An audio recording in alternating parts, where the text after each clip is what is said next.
Good evening friends. आज आसुन आपण मानक देखो सुक्तेल डैम पैन केते पाके पलि आसलान रोड साइड के ए लगातार वर्षा रे पूरा पैन पैन जाही देखबे केते पैन ही गलान देखुन आपण मानक देखुन विजुअल देखौछे।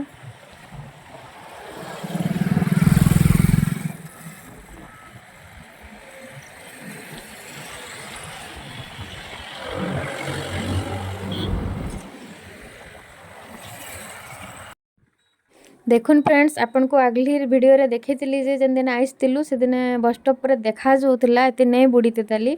आज जन से बस स्टॉप टा अछि हमर खुटपाली बस स्टॉप पूरा बुडी जैसे ऊपरे खाली जे टिक्के देखा जोछे तार छाप देखा जोछे देखुन लेखा हिचे प्रतीक्षालय खुटपाली आ पानी के नाकारे बढ़ी चली से देखुन वर्षा लगातार वर्षा रे आ हमर डैम रो चारटा गेट खुलबार परे भी एते पानी होचे जदी सब गेट बंद हिचे बाबले तो के जानी केते पानी हेबा जे पानी के देखि को डर लागी जाउछे आ बहुत भीड़ भी अछन पानी देखबार के लोग आउछन देखुन।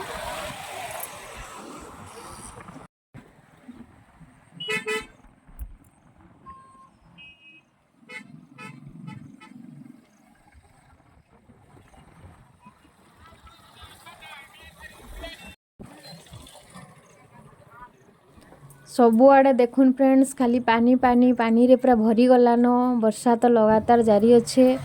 आरे रोड रो आड़े साइड भी देखो देखुन ई साइड रे गोटे गाँ थिला जेनटा के ढेकापाली ई गाँ रो भी स्कूल बुड़ी गलान आ बहुत पैन भरी गलान ई साइड भी रोड रो दुही साइड पानी पूरा फुल। देखुन आपण मन को आज एते तक अपडेट वीडियो देखै छे आके फेर